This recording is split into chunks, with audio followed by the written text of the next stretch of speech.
Has New Japan Pro Wrestling alienated its U.S. fans? On this episode, we dissect the American shows that are light on Japanese talent but heavy on fan outrage. We also preview other New Japan shows leading up to the new beginning in Osaka.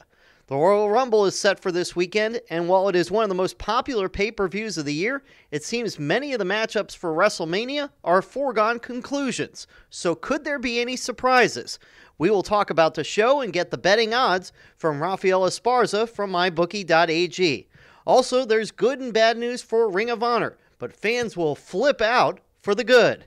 And lights, camera, ankle locks? We and our listeners will recast and rewrite movies using your favorite wrestling stars. All of that is next.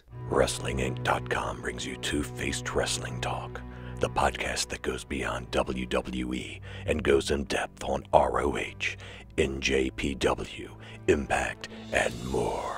Also featuring fun pop culture and wrestling crossovers, listener Q&As, and extended discussions about wrestling topics past, present, and future. Now, here's your host, Kelsey. Hi, and welcome to Two-Faced Wrestling Talk. I'm joined, as I am every week, by my co-host, Paul. And the day I'm not here, you'll have a story. Jeez, gosh, that's morbid. I don't know what even that means. That. I could just be out of town. I didn't mean I was going to be dead. I don't know. Jeez. Oh, God. Boy. But anyway. Boy, that's a pretty telling insight into Kelsey's mindset, what she's hoping for. You're right. Well, anyway, thank you guys for tuning in to us and listening to us. We've got lots to talk about this week, despite it actually being quite a light week in terms of wrestling. You know, there wasn't too much going on, but we've got lots to look ahead to. And although we'll be talking a lot about WWE, including the Royal Rumble and NXT TakeOver, which are the two big shows this weekend, we'll also be talking about other wrestling, because that's what we like to do, touch on a little bit on everything. So we'll be previewing some New Japan shows that I think everyone should keep their eye on.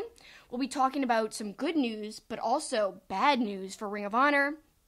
And we'll be randomly spotlighting some recent PAC matches. Or actually, you said there's actually, some people say it PAC. You say potato, I say potato. Yeah. You say tomato, I say tomato. Yep. So, you know, whatever you want to say, PAC, I'm sure we're wrong, no matter what. Well, they said it both ways in the same show we were watching, so. But we'll be highlighting some of his recent matches and looking ahead to him being with AEW, etc., etc. We got a jam-packed show. We're very excited. But first, we've got some really big announcements. Yep, thanks to our good friends here at St. Arnold Brewing.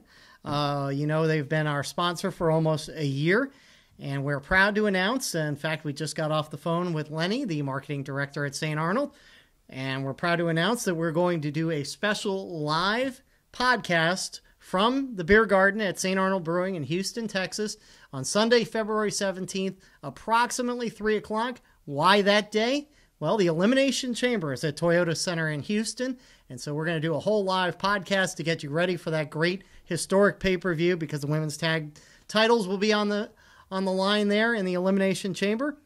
And we're going to do an hour show where we'll take your questions on YouTube. It'll be live. Yep, but also in person.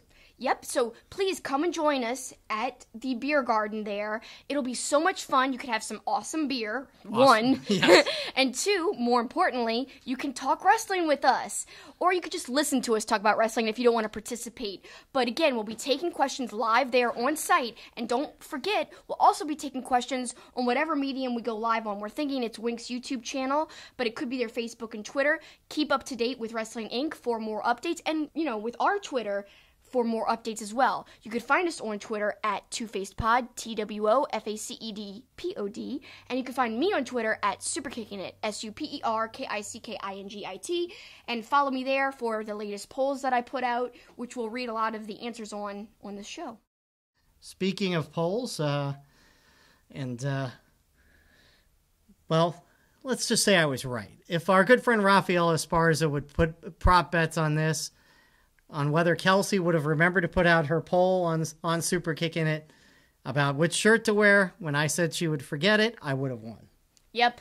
Last week, I said that I promised I would put that poll out on which wrestling shirt I would wear because I was giving you guys the power, and that's what I usually do, but I've been forgetting. She decided she didn't want you guys to have the power. Well, I chose my own shirt, but it wasn't because I didn't want you guys to have the power. It's just because I totally ran out of time. But I am wearing a Speedball Mike Bailey shirt.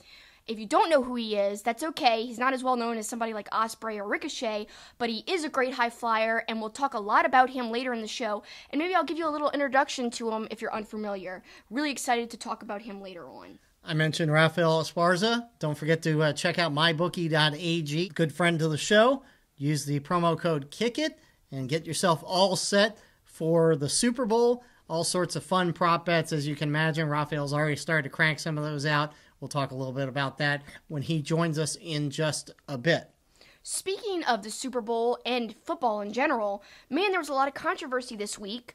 We were actually at the NFC Championship game live at the Superdome in New Orleans here, and it's because you and I work in television. We work for Cox Sports Television. You shoot on the field. I work in the studio usually, but this time I was, in the production truck on site. So we got to see that controversial call live right there.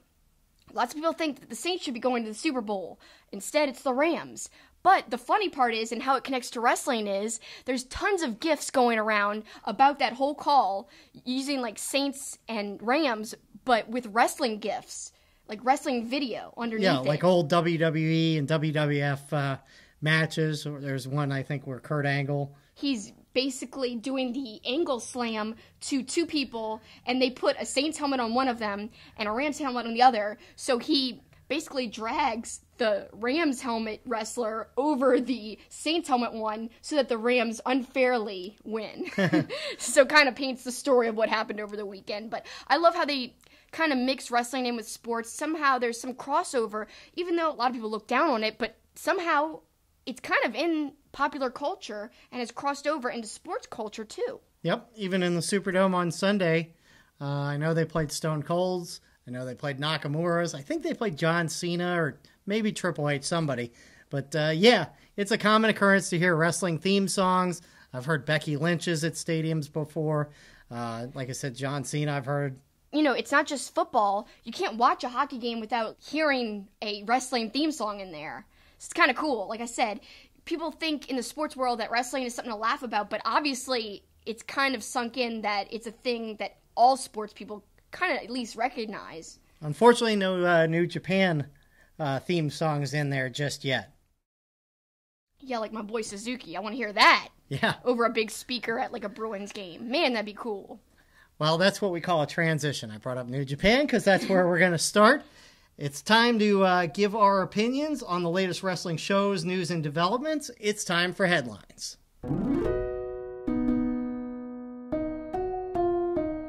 So we're going to start with New Japan, even though they've had some smaller shows that we haven't really had a chance to watch. There's bigger things on the horizon. Yeah, I'm really looking ahead to the Road to the New Beginning show. And then the actual New Beginning in Osaka, that's going to be really, really a great show. And I think if you're not an avid New Japan viewer, you don't know which shows to check out and which not to sometimes. So I'm going to kind of go through the list of dates and shows that I think you guys should pay attention to because there's some great specific matchups sprinkled throughout multiple days leading up to the New Beginning in Osaka. I don't want anyone to miss any kind of key matchups that I think are worth checking into.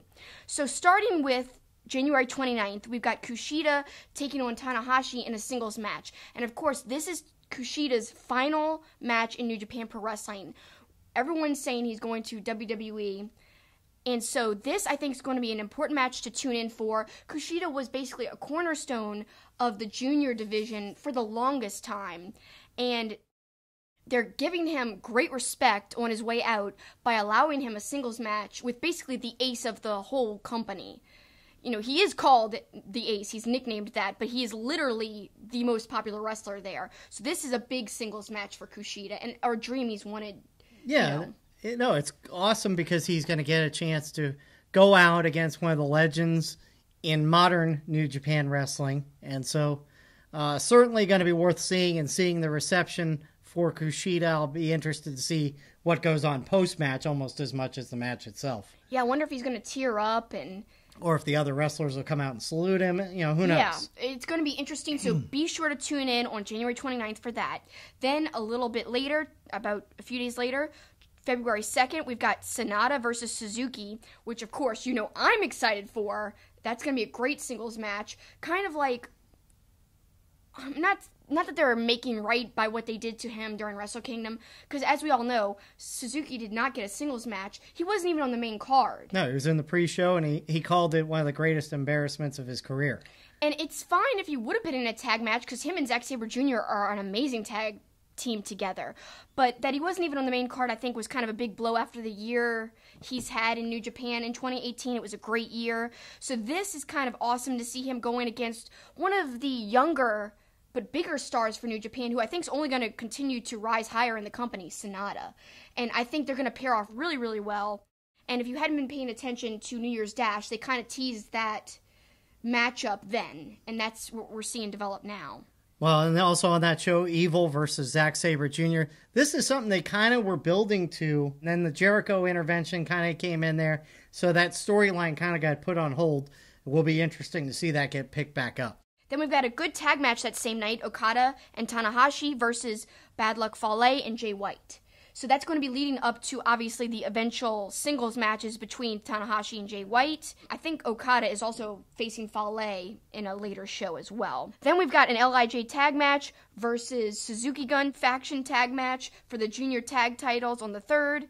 And continuing on that same night, we've got a heavyweight tag title match, but Zack Sabre Jr. and Suzuki versus Sonata and Evil. So again, we had those singles matches a few nights before, then we've got the tag match that night. And it's kind of cool because, yes, Zack Sabre Jr. and Suzuki have the Rev Pro tag titles, but they've never held the New Japan heavyweight tag titles or the juniors. I mean, of course, they're not junior weights, right, but they haven't held any tag titles together in New Japan. So I kind of want to see them dethrone Sonata and Evil. No, I think that's going to be an awesome match. I can't wait for that one.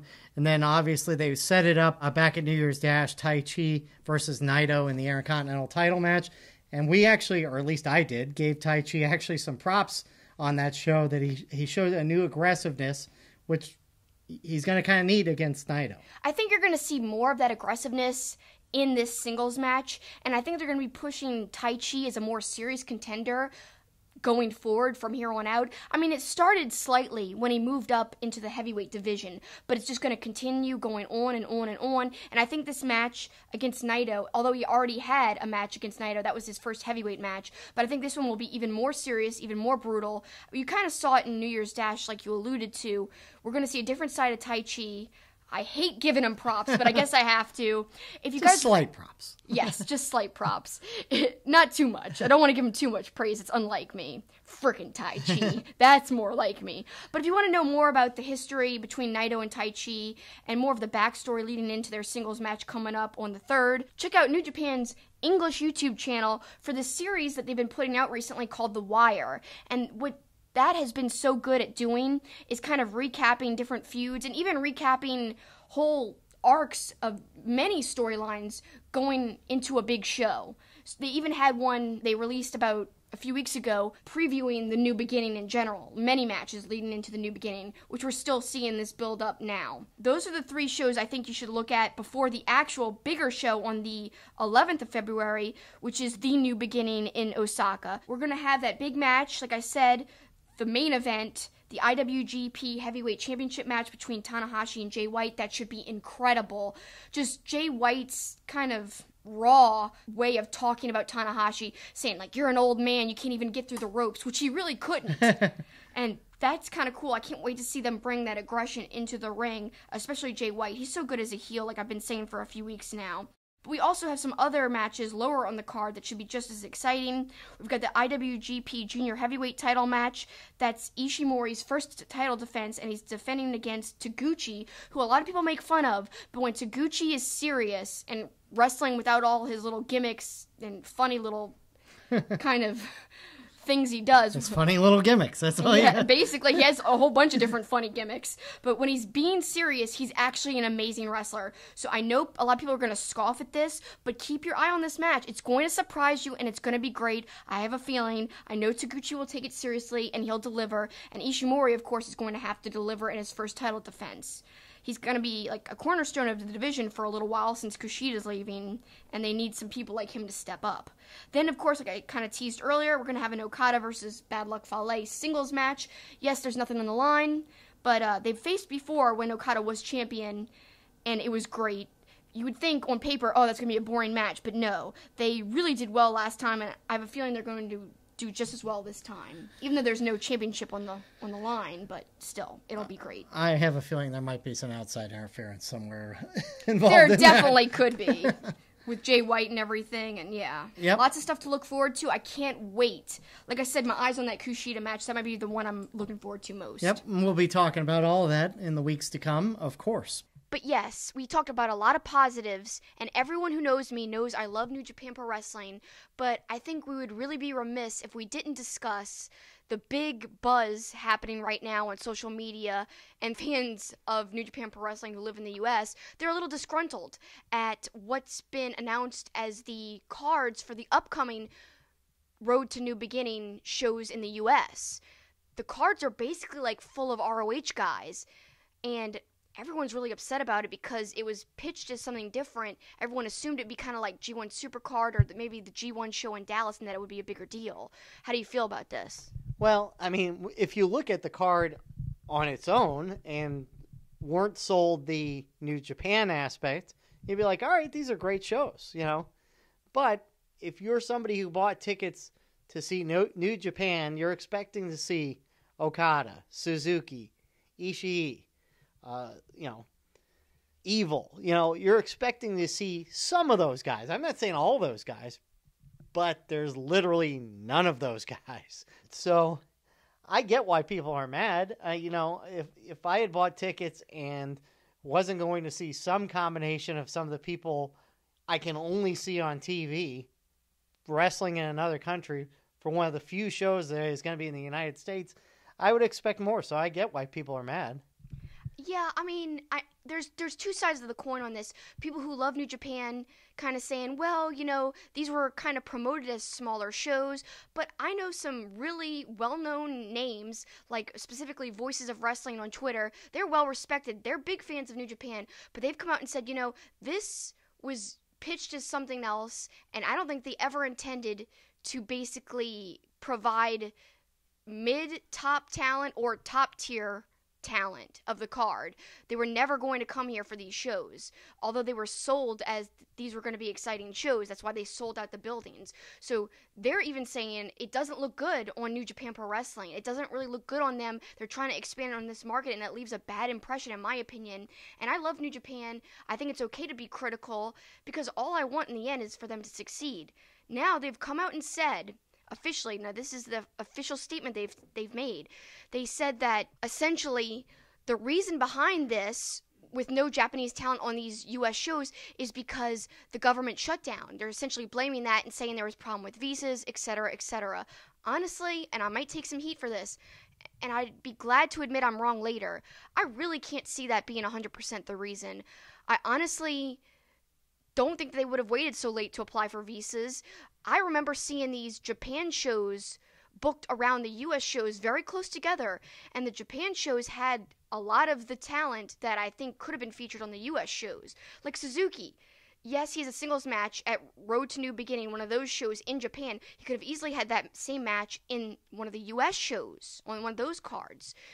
You could argue, yeah, but if it's the visas, that's a valid excuse. Yeah, but these shows were scheduled all so close together far before this happened. So I don't know if I believe it 100%. Well, here's why I don't buy the visa things.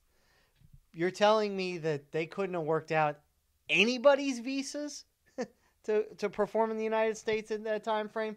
I don't know. I find it hard to believe. I know somebody told you if that's the excuse they're using or if it's a legit problem, then what does that mean for G1 Supercard at MSG? I mean, that's not that far away. No, if they have to apply for visas again now, I mean, I don't think it'd be approved in time, so then they're in big trouble So the excuse to me, it could be a little bit true for some talents, but I just think on the whole, it doesn't explain this whole situation. And I don't know how to feel. I feel bad for the people who bought tickets. If they even wanted to sell them, it would be hard to. Again, the show looks great, but it's not a New Japan show, and that's essentially the problem. These people were going to have a New Japan-like experience. And I know G1 Supercard and the Dallas G1 show will be bigger shows than these, were ever intended to be, but that's no consolation to these people who bought these expensive tickets for these shows. And, that's what I have to say about that, but I love New Japan on the whole, and I think it's okay to be critical. So that's just my 2 cents. Now we're going to shift gears to what's going on this weekend. The Royal Rumble is this Sunday. Personally, other than WrestleMania, my favorite pay-per-view of the year. Although WWE nearly ruined it on social media a little bit, although it turned out to be more a lot of hot air on what they were going to do. But they probably got what they wanted. People talking about, oh my God, they're going to ruin the Royal Rumble by releasing. We were guilty of it. We thought they were going to ruin the surprise, but in the end, they only released people really that we knew were going to be for in the it. Women's Royal Rumble match. Yeah, they had teased they were going to release names every 30 minutes for the Rumble, and people were freaking out. I wasn't really freaking out. Just I thought it was stupid to reveal anybody. Although they've been doing that with the men's match, for a while now. But I think it should all be left as a surprise. Don't reveal anybody. Yeah, I mean, I don't know why maybe have like 10 people that you say in the weeks leading up, all right, this person's definitely in, this person's definitely in. But to me, the beauty of this pay-per-view is the surprise of who's going to come down that ramp. So I'm still excited for the show, and in fact, just like you, I have to agree, I think Royal Rumble is one of my favorite pay-per-views for WWE of the year. I love WrestleMania, of course. I like Survivor Series as well, but I think Royal Rumble is my second favorite after WrestleMania, like you said. And I think it's going to be a great show. I'm hoping that the Balor-Brock match, as we talked about last week, really lives up to what I think it could be. And it's all on Brock. I know Balor will deliver. Will Brock deliver? Well, that match is one of the matches I got a chance to talk about with our gambling expert, Rafael Esparza from MyBookie.ag, and he's got all the props on the Royal Rumble. And let's take you to that interview I had with him a little earlier. All right, so the first big WWE pay-per-view of the year, and really one of my favorite pay-per-views in general, just the Royal Rumble is always so entertaining, and now that we have a women's Royal Rumble for the second year, even more entertaining. Rafael, let's start with the Royal Rumbles themselves. You got Becky Lynch winning the Royal Rumble, and I find that interesting because I think whatever happens in that women's match between Asuka and Becky Lynch kind of will determine who wins the Royal Rumble, don't you? Yeah, I mean, Charlotte Flair is she's the favorite, -$2, Becky Lynch plus 150, and I would not be shocked if neither of those two win. Maybe Alexa Bliss wins. You can get her now at 10-1 to win a Royal Rumble. I do believe it's going to be Charlotte Flair just because I think they want to promote that Charlotte Flair versus Ronda Rousey at WrestleMania. That's what I'm hearing. It's probably going to be the main event at WrestleMania. So the -$2 on Charlotte Flair, which I don't understand why they gave Becky Lynch the belt and gave her a shot at the mainstream for only like a month so, and then all of a sudden they just take away all that momentum that she had. And granted, she had a concussion and a broken nose and stuff like that. I don't understand, but I'm also hearing that would not be shocked if Becky, when they do the Raw SmackDown trade live, I would not be shocked if Becky Lynch is wearing red and not blue that next time. That wouldn't surprise me, and I'm going to throw it out here too. If that SmackDown Women's Championship match is the first match of the show and Asuka wins it, then I could see Becky Lynch winning the Royal Rumble and also going the Ronda Rousey route since they never got that match that they were promoting back at Survivor Series. So I think that's a possibility as well. Yeah, whoever wins, if it's either Charlotte or Becky, I would not be shocked if that's the headline for WrestleMania for next year. Both of them going toe to toe. You figure Ronda Rousey, because I still think, even though I heard that she does love being at WWE and all that, she still wants to try to have a baby and do all that stuff. So would not be shocked if that's the case, that she bows out for a little while. Is there anyone that you're looking at as a high value like dark horse that like if you were gonna give us a surprise pick out of your dark horses, even though I think it's pretty much gonna either be Charlotte or Becky, but is there any surprise one in there that you might throw in there? I mean, Sasha Banks at 40-1. I think we actually got some money on Stephanie McMahon at 80-1. The Bellas, I think, and Brie at 100-1. I think it's kind of, and Nikki at 66-1. But I would think those two. I think Nia Jax and Sasha Banks. I think those guys, because I think, like I said, there's two girls at SmackDown that can either win as Charlotte Flair or Becky Lynch. I think the two girls in the Royal Rumble for the Raw, I think Alexa Bliss at 10-1, and I'll give Nia Jax a shot at 50-1. Well, let's stay on the women's side. Your biggest favorite, I think, on everything is Ronda Rousey. I don't think there's any way that she doesn't win on Sunday. And I'm guessing you agree by the odds.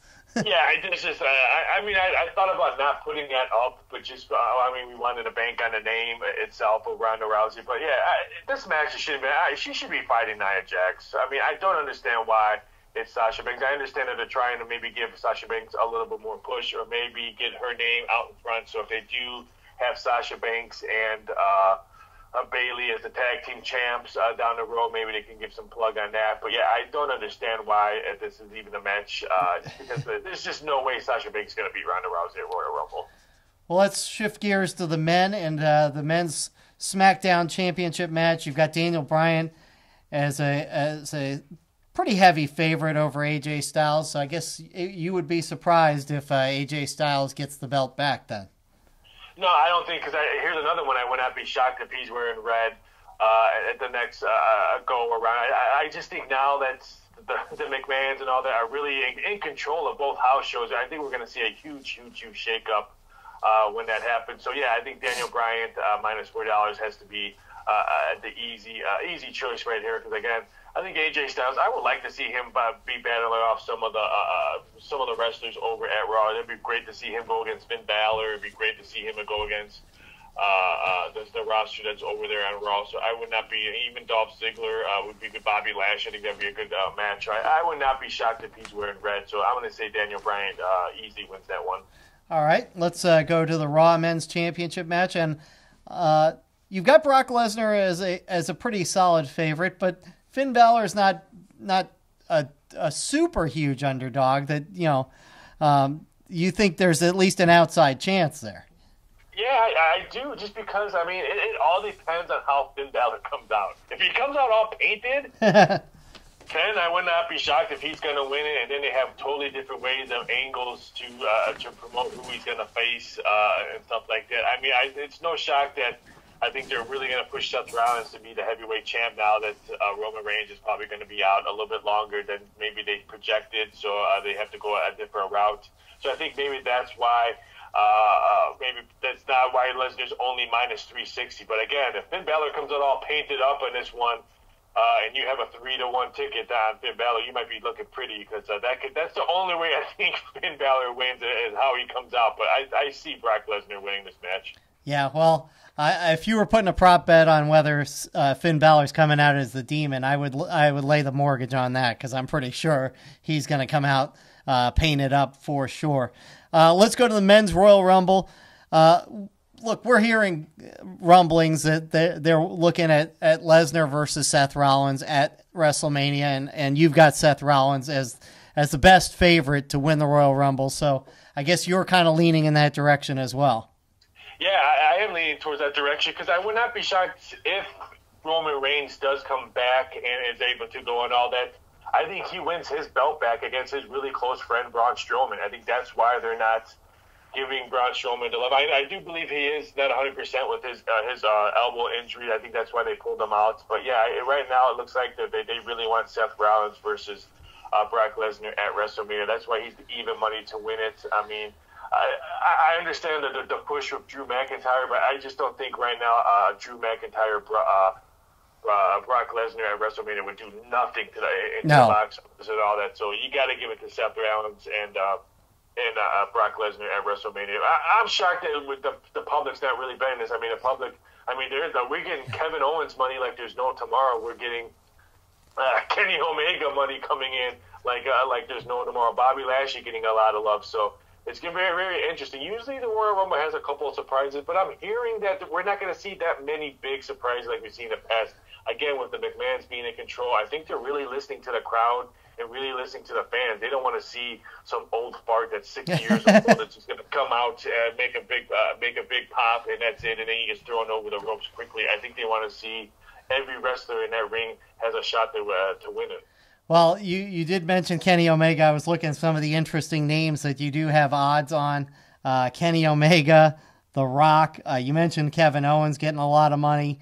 What was the other one that I did notice you had Hulk Hogan in there as plus 10,000. The Undertaker plus 6,600. And I like this one that you kind of just buried in here on the last page. CM Punk at plus 10,000. Oh, good. I had to put CM Punk in there. Come on. If I'm going to put Hogan, I'm going to put CM Punk in there. I totally forgot to add in his lovely wife to win to women's, and they told me I couldn't add it. I kind of understand why they didn't want me to add another name, but I totally forgot. So if she's going to listen to this podcast, I apologize, AJ.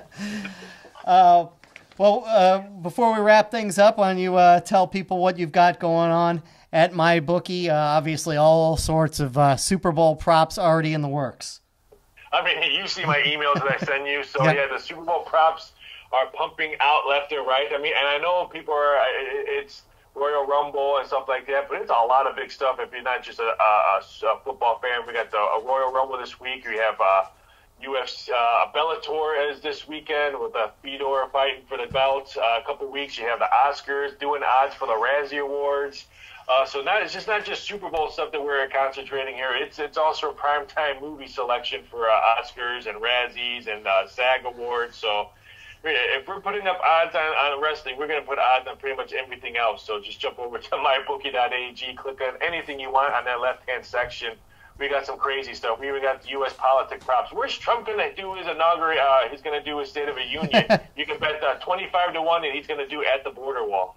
Well, Raphael, we do want to remind people to make sure to use our promo code. That's KICKIT, and open up an account and get in on all the Royal Rumble action, Super Bowl action, and all that other good stuff that you mentioned. And we thank you for giving us all the good stuff once again leading into the Royal Rumble.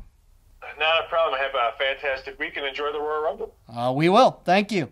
Always enjoy talking to Raphael, and you'll notice in one part of that we were discussing Finn Balor, whether he would come out as the Demon, and since we recorded that segment with him, it started to come out more and more that maybe we won't see the Demon on Sunday, which I know would come as a surprise because he normally dons it for pay-per-views. Yeah, but he didn't don it for WrestleMania and stuff, and I think people could actually interpret his statement multiple ways, and that's why I think it's important to read the actual statement and kind of leave it up to you guys, because a lot of people on Twitter are kind of not misquoting, but they're just taking what they want out of this article quote. I think there's more to the story, and I'll read the actual quote right now. It's from ESPN.com, and it says, in regards to his ring gear for this Sunday at the Royal Rumble, Finn Balor told ESPN, I feel like maybe I leaned on the Demon too much there in the past as a crutch, and I can assure you that the man who faces Brock Lesnar at the Royal Rumble will be Finn Balor, the man. I think a lot of people were surprised when I came out at WrestleMania not in demon paint, but I feel like I had a bigger message to spread that day, one of equality and acceptance. Honestly, this match just kind of came about so fast that I haven't had much time to think about it. I don't have any new gear. I don't have any new looks. I don't have any new ideas right now. But, we're still 6 days away, so I'm sure I can come up with something. So to me, he doesn't necessarily say, and this is how I was seeing it quoted, I was seeing people say, he's not donning the demon paint. And he said that, in a finite way.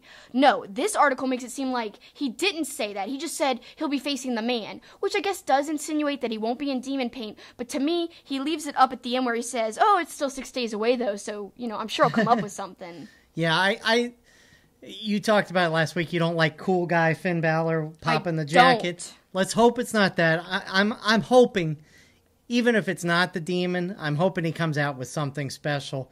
But you brought up, they like to protect the Demon, and there's a lot of feeling that he's not going to win on Sunday. That's exactly what I've been hearing, and that's what I've, speculated in the past. Like at WrestleMania, that is obvious why he didn't do the Demon Pain. It's because he wasn't going to end up winning. And that makes perfect sense. Yep. Protect that character, because the Demon's supposed to be kind of like, it's supposed to be so strong that nobody can beat it. It's supposed to be the best version of himself, the version that he relies on to do things that the man Finn Balor can't do. So maybe we'll see multiple Brock Balor matches, and maybe he won't bring the Demon out for this one, even though, to me, you're at the Royal Rumble. This is a huge stage. This should be the one that's the Demon. But maybe they're waiting for a second match between the two of them, and then he can call on the Demon because he needs to. I don't know. There's all kinds of things you can speculate as to will he, won't he, if he doesn't, why, etc., etc. Well, you heard our interview, Kelsey. Let's get a couple of your thoughts on the Royal Rumble, and maybe what match jumps out at you out of the non-Royal Rumble matches. I'm looking forward to Asuka versus Becky Lynch. I think it should be good. I really want Asuka to retain because, again, she was kind of diminished for so long, and I use the word diminish, and what I mean by that word is she had such a strong winning streak in NXT. She was so dominant, I guess you could say. And then kind of when she moved into the main roster and finally lost against Charlotte, I feel like she was not the same as a character ever since. She didn't seem like the threat she always was. So to me, I want to see her being the dominant Asuka that I love and winning against Becky Lynch and retaining, I should say, against Becky Lynch would really kind of be a sign that the old school Asuka of NXT is back, and she is a threat, and she is someone to take seriously now. And you heard me say it to Raphael. I think if that match is early in the show and Asuka beats Becky Lynch, I think Becky Lynch comes back and wins the Royal Rumble. Oh yeah, I can see that happening. And then faces Ronda Rousey. I get what Raphael said, that Charlotte versus Ronda would be a WrestleMania, and I get that. That probably is very likely. But I know they also wanted to have that Becky Lynch, Ronda Rousey, and Becky Lynch is so on fire right now, no pun intended. I wonder if that's the direction they'll go. And then you have Charlotte against Asuka again at WrestleMania for the SmackDown title. A lot of ways they could go there. I just don't see that being a matchup again 2 years in a row. Don't get me wrong, Asuka and Charlotte is a WrestleMania-worthy match, but I don't know if they would do that same match, 2 years back-to-back. I could see it maybe, down the road again. It's not like they can't repeat stuff and people can't have multiple matches against each other on big stages, but I just don't see it happening. They haven't done something like that in a while, where they would have the same people match up in a singles, except for maybe your big people like Rock and Stone Cold. Now, that's a different case entirely, in my opinion. I feel like, Becky Charlotte or Becky Ronda or Charlotte Ronda would be on the level of Rock Stone Cold, more so than Asuka Charlotte. And I'm not taking anything away from Asuka. I'm just saying with the crowd behind those three women, it's different than how I think they would be behind Asuka and Charlotte as a match. You know what I mean? Yeah, but I am really curious to see if Asuka wins it, if Charlotte wins the Royal Rumble, where does that put Becky Lynch? That's going to be another interesting part of it too. Does she have a rematch against Asuka at WrestleMania? A lot of factors there. You heard him say Seth Rollins is the favorite. We've been hearing that Seth Rollins versus Brock Lesnar is going to be the match at Royal Rumble. So you mean at WrestleMania? Or, WrestleMania, excuse me. So if it isn't Seth Rollins, who makes sense other than Braun Strowman, I guess? That's a hard question for me to answer. Like I said, if Balor loses in his non-demon gear, I think, but I don't think the company thinks, that Balor and Brock could be great at Mania, but Balor, the difference in demon paint. I don't think that's going to happen, of course. If it's not Seth Rollins, God, it's hard for me to say who it could be. Yeah. I honestly don't know. I feel like he's running out of opponents, and that's why I think it shouldn't be Brock as champion much longer. Really, you need somebody fresh, and you need fresh matchups. I know that you and Raphael talked about Drew McIntyre. Now, the company I know sees him as a big main guy, and a star for them in the future. To me, I just don't think the audience buys it, and I don't think that would be a great headliner at all. Please, no matter what, I don't care who Brock faces, if he's still the champ, let's say, which I think he will be by Mania. I don't want to see him versus Drew McIntyre versus Brock. No, and I think what'll happen is we're kind of setting up a match between Strowman and McIntyre. I think that's where the direction they'll go with those two. I think it is going to be Rollins and Brock, and we'll see what happens from there. We just kind of glossed over, and this will be the final thing we talk about. He had Kenny Omega in his list of odds coming out at the Royal Rumble. Any chance? Would you put any money on his 2,000 plus 2,000 of Kenny Omega coming out at the Royal Rumble? Nick Jackson just tweeted out a joke tweet. He said, oh yeah, Kenny told me that if someone randomly asked me if he was going to be at the Rumble, to say yes. And he's going to breach his contract to do so because he's technically, still in New Japan Pro Wrestling until the end of the month, which includes the Royal Rumble this weekend. Right. So, no, I don't think there's any chance. And I've got a bone to pick with Raphael. He had CM Punk the same odds as Hulk Hogan, and that's the bone I have to pick with him because it makes no sense. CM Punk is not going to show up at the Rumble.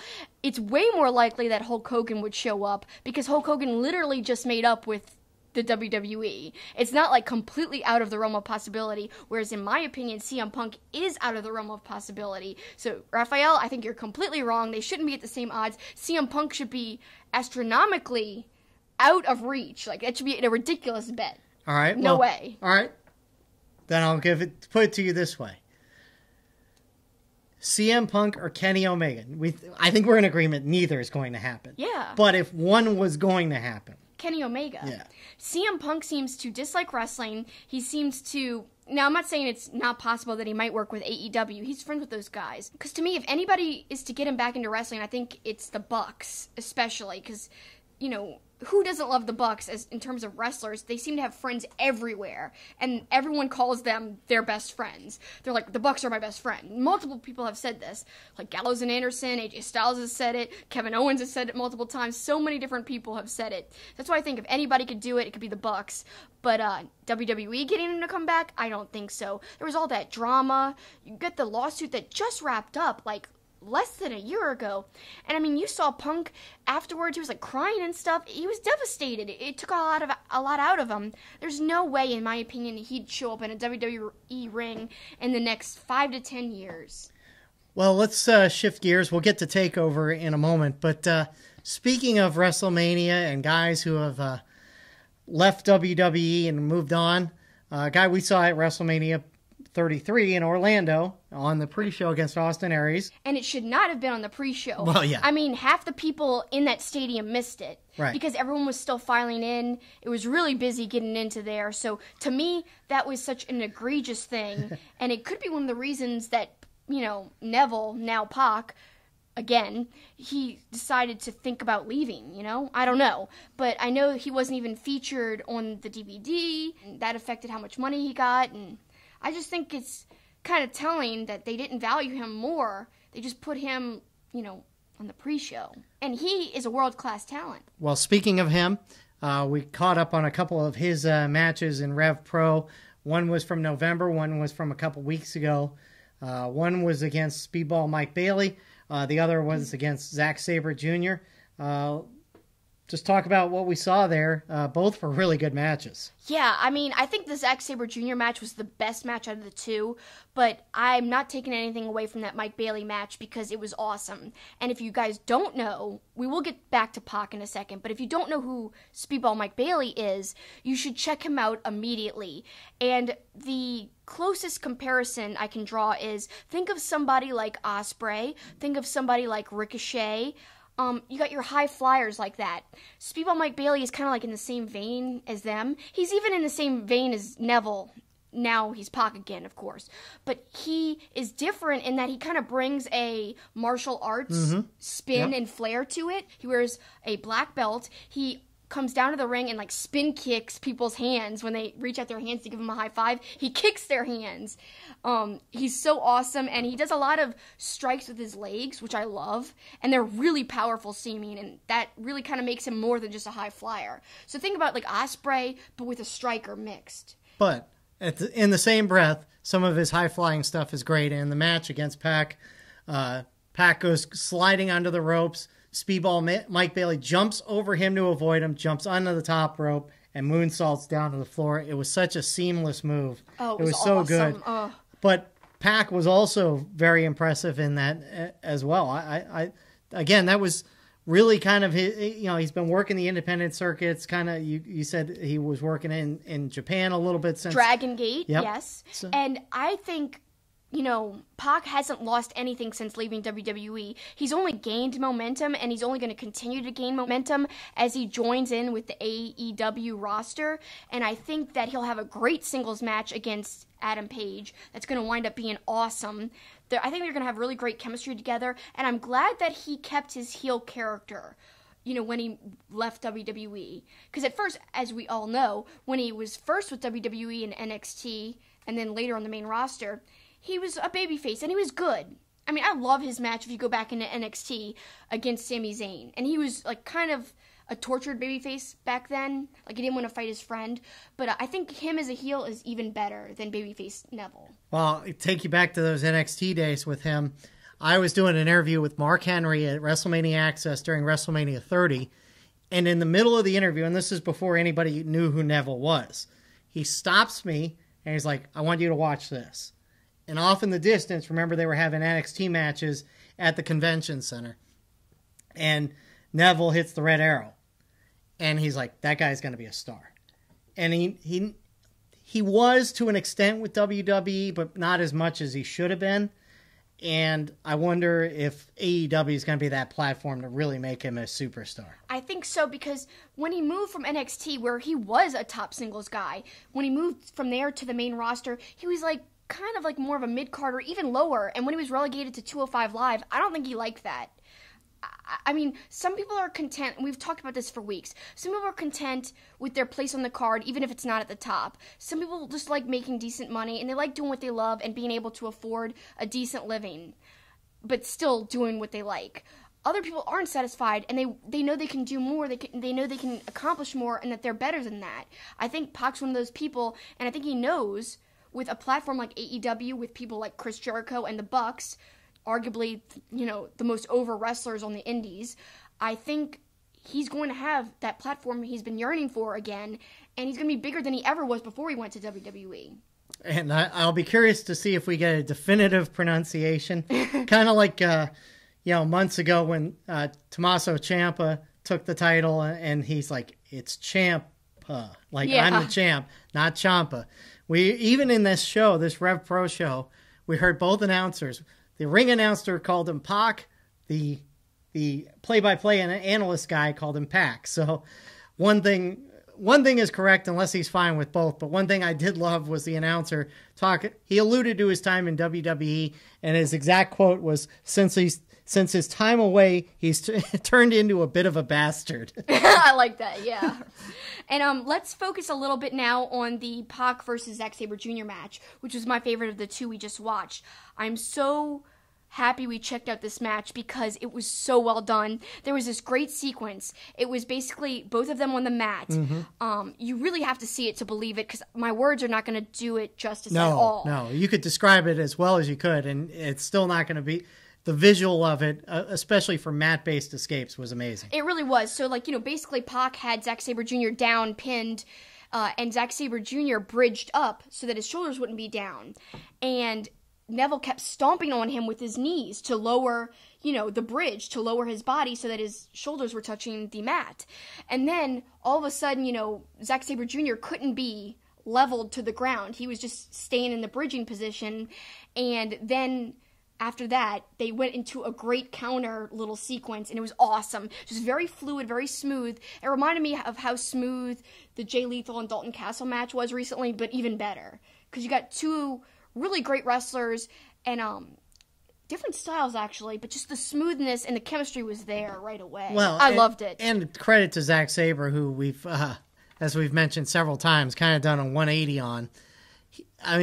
He could have very easily been jet-lagged.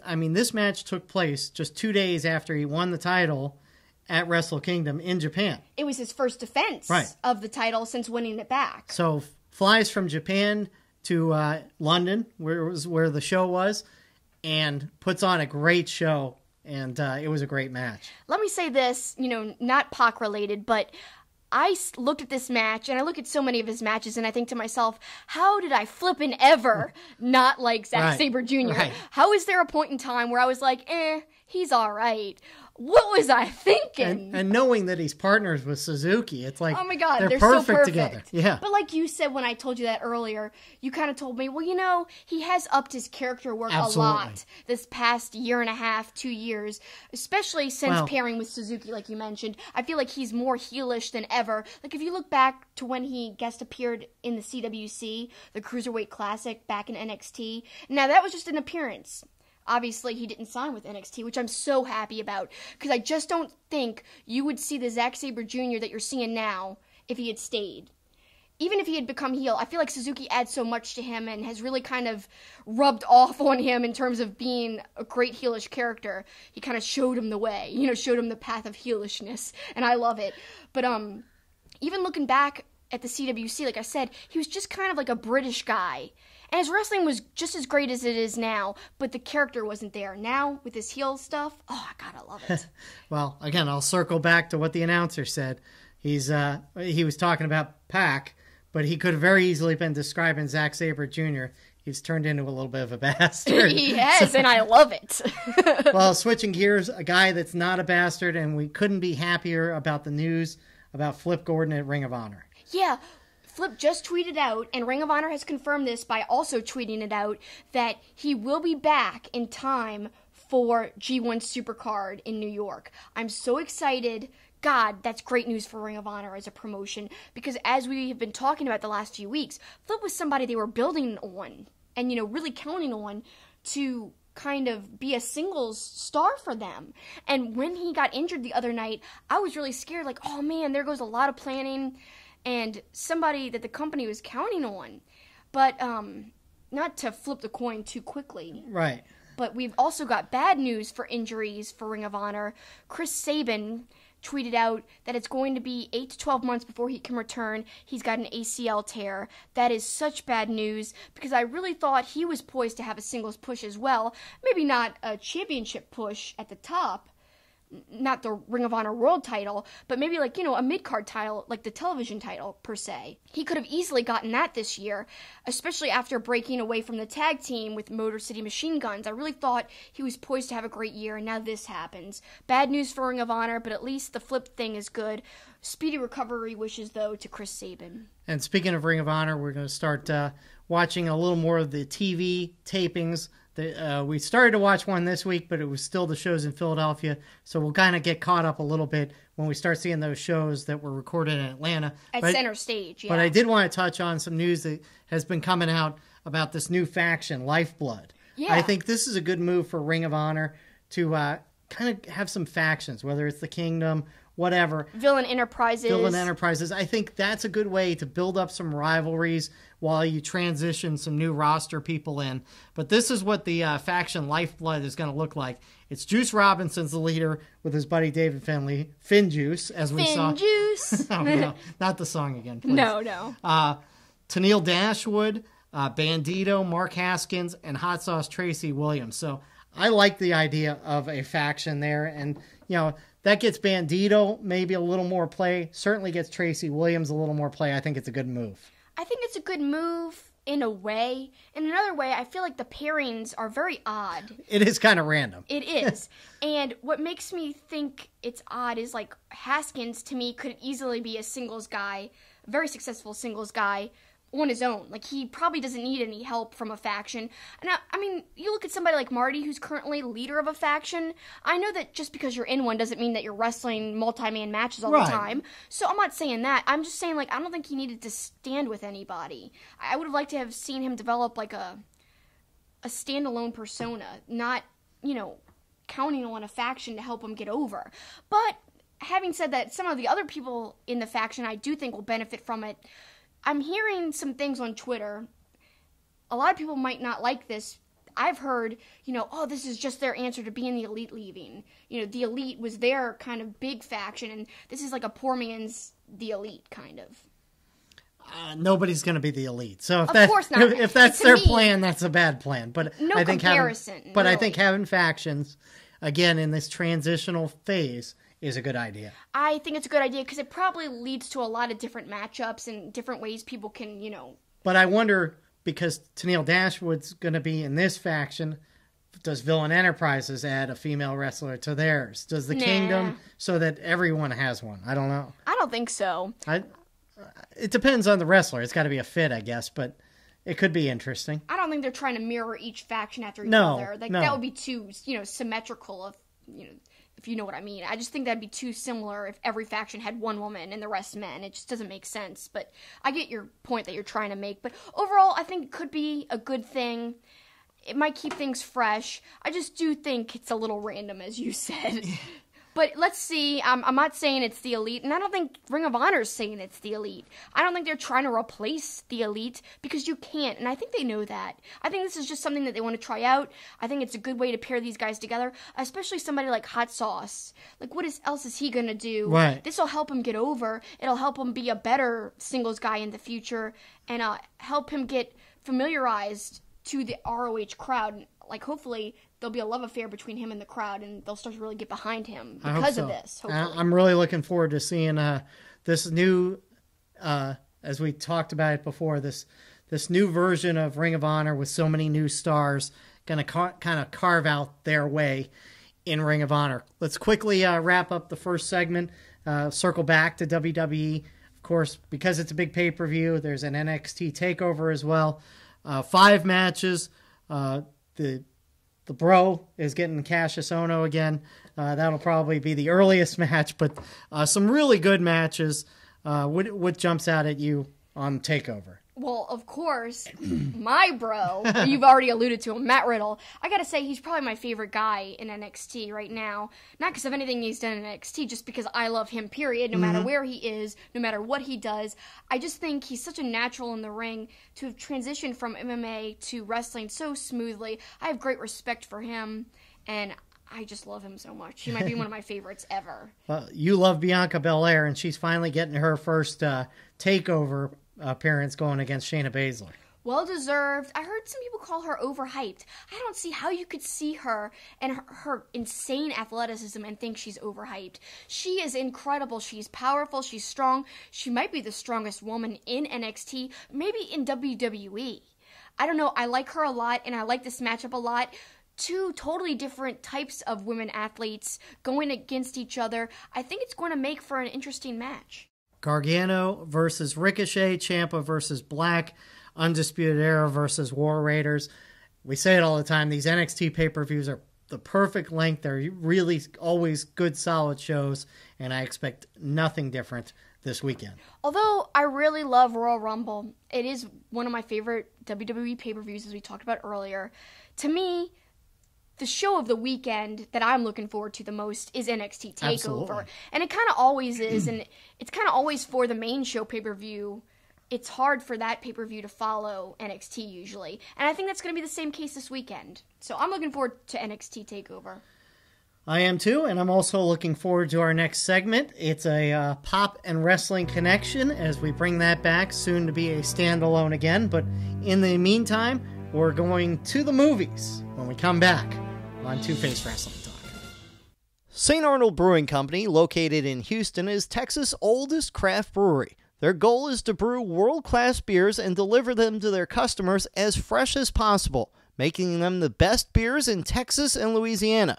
Their customers are beer lovers, people that appreciate great, full-flavored beers. So whether you're enjoying an Art Car IPA or a smooth-drinking lawnmower, look for St. Arnold beers throughout Louisiana and Texas. Our Two-Faced Wrestling Talk logo was inspired by Two-Face, the Batman animated series character, and his coin.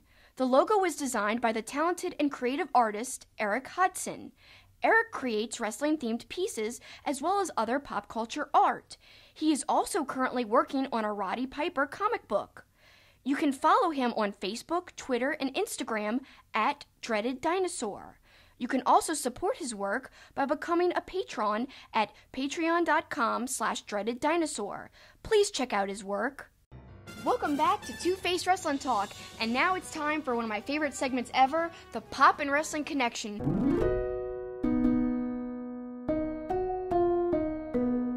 Where we basically take pop culture segments and topics, and we mix it with wrestling.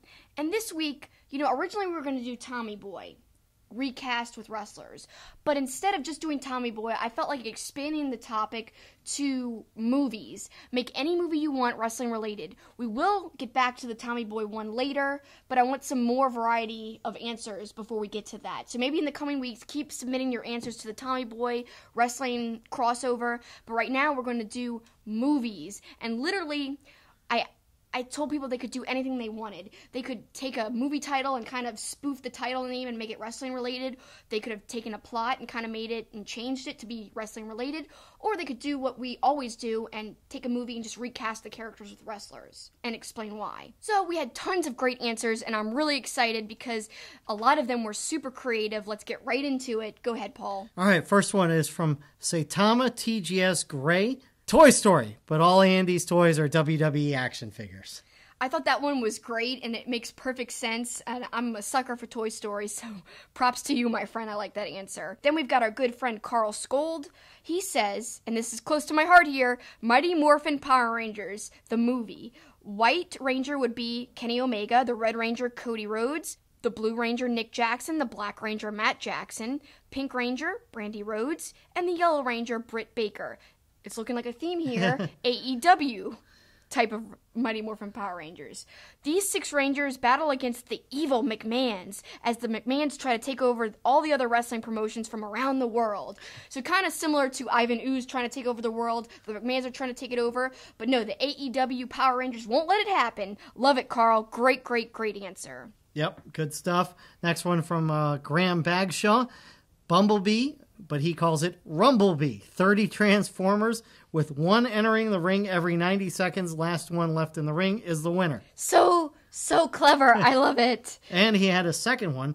Teenagers try to find a meaning and a message from the spiritual Matt Sydal, Deep Impact Wrestling. And that is a spoof of Deep Impact. Yes. So well done. I love it. And I am very impressed with his reference of Matt Sydal. Great job, Graham. I really like that one. Then we've got Wills, who's my buddy who also works with me at Wrestling Inc. He says, SCU playing different members of the Marvel Cinematic Universe. Then he also goes in depth and goes on more and says, Vince McMahon as Thanos, Stephanie as Gamora, Triple H is Star-Lord, Batista is Batista, which I love. And of course, he's talking about Guardians of the Galaxy.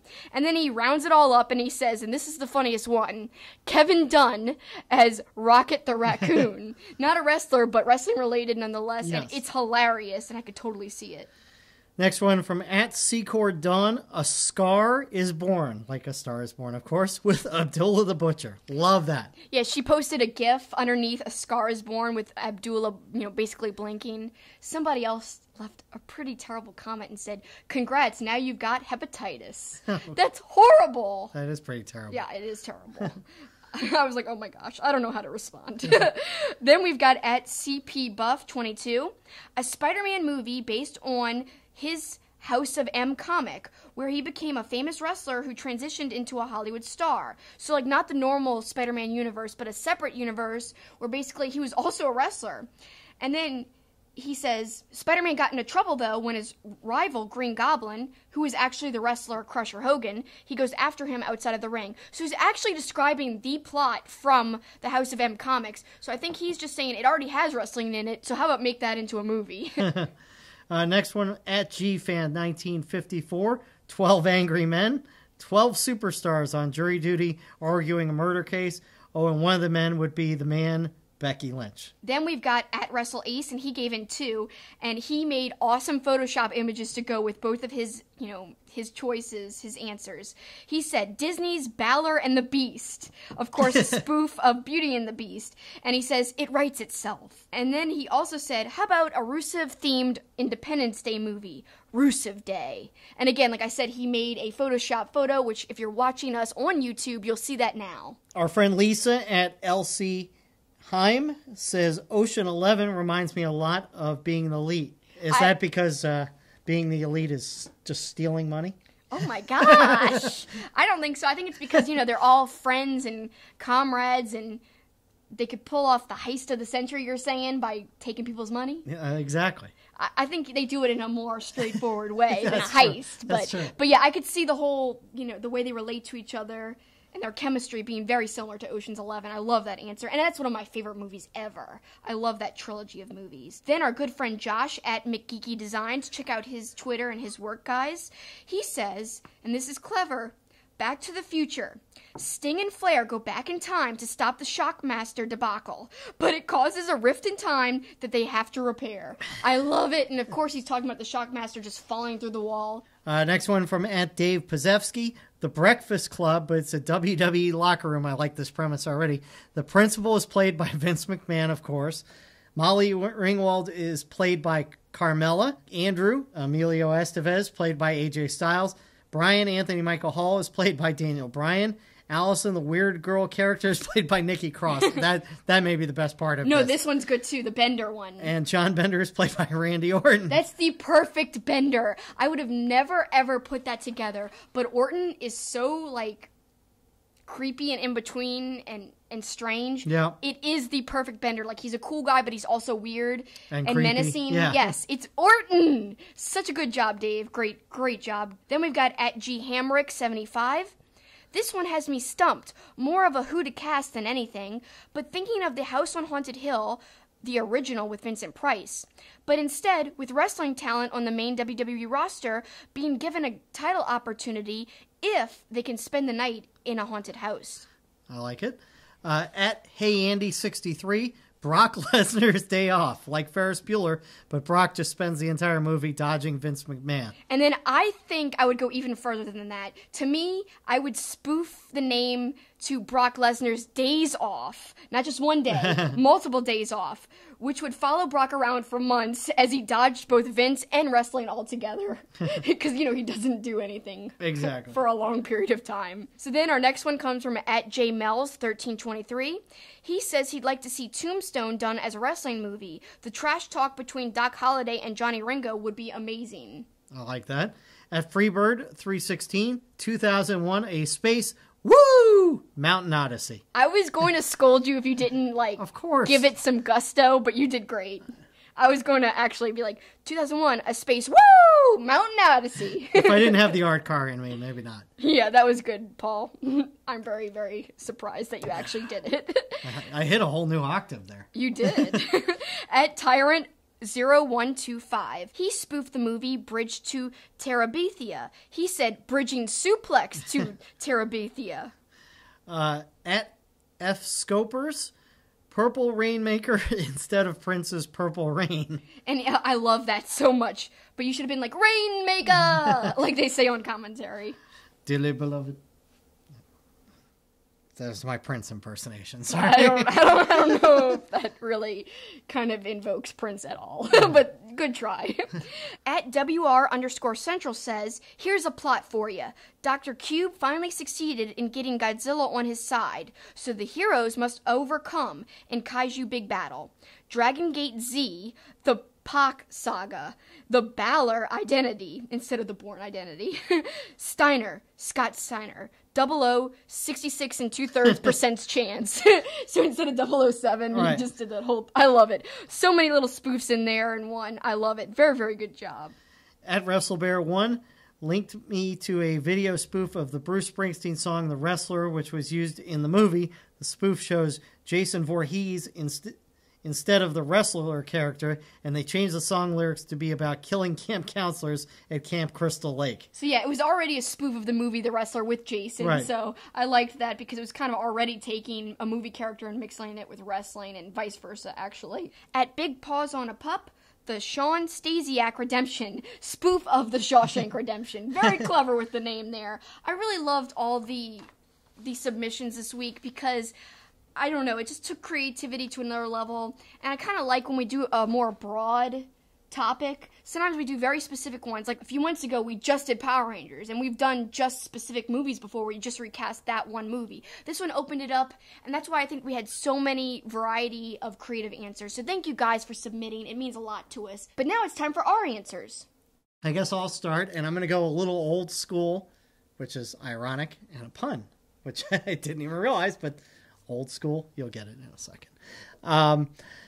This is a movie, a Western, called The Outlaw Josie Wales, Clint Eastwood movie. I have never heard of this. I can't believe it. I'm like a cinephile. You're coming up with a movie reference I don't know. Usually it's the other way around. I know. Continue. Well, because I'm not pulling Power Rangers movie.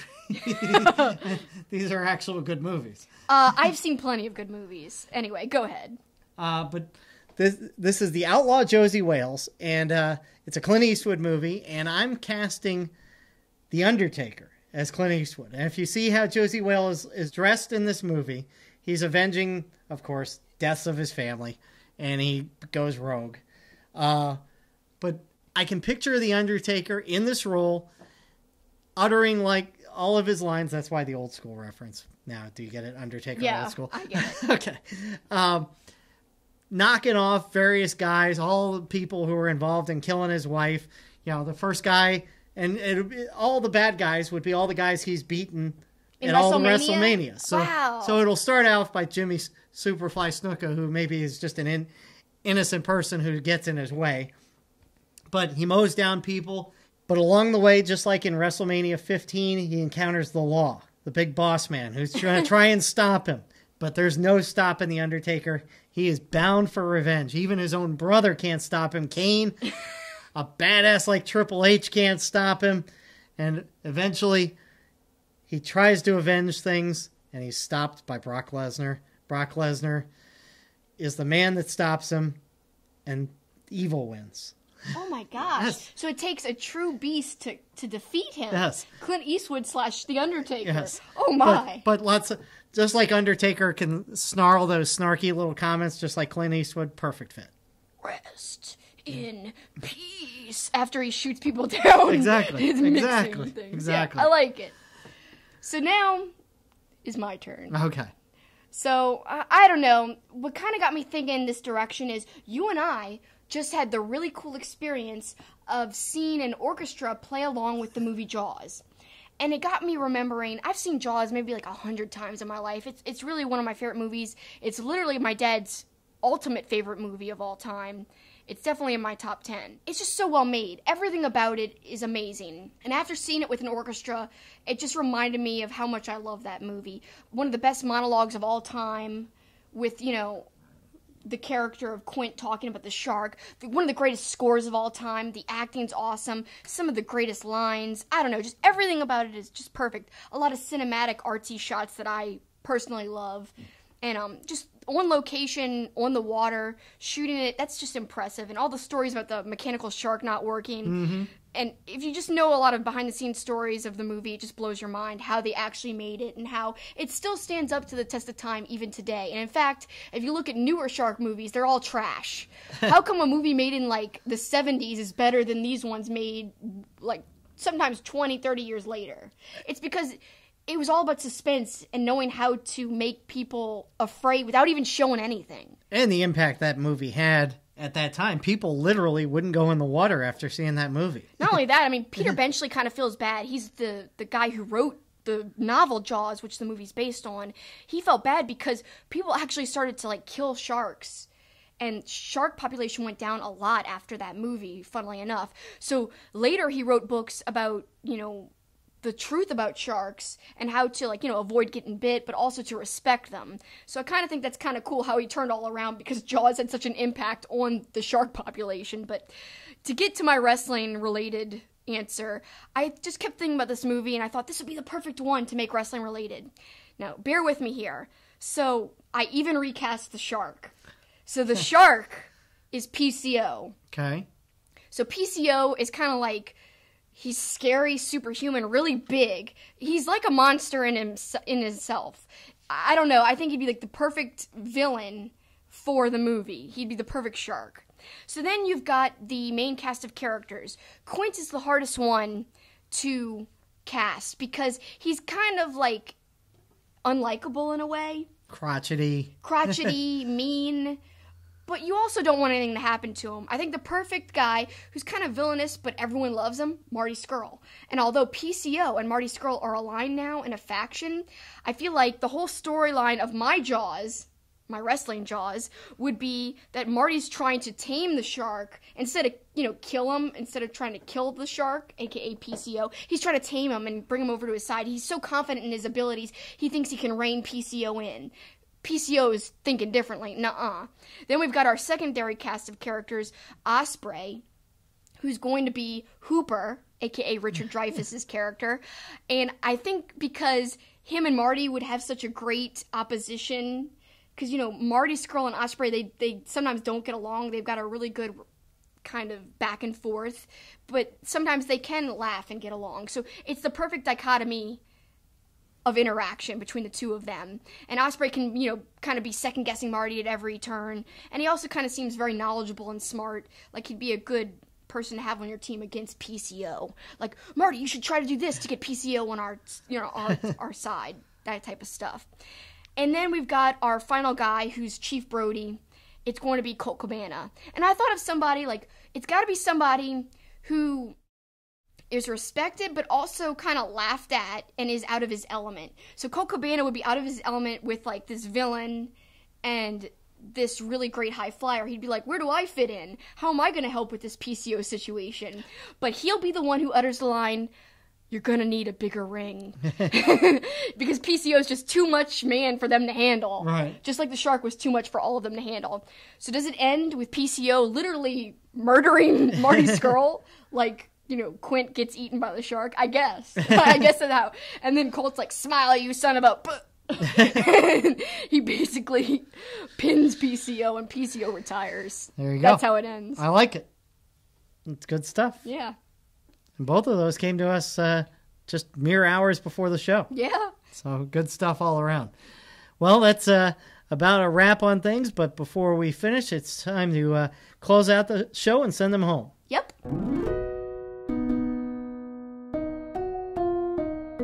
So my closing out the show, I kind of mentioned this last week. WoW just premiered on Access TV. Of course, I mean Women of Wrestling. And it's going to continue airing every Friday.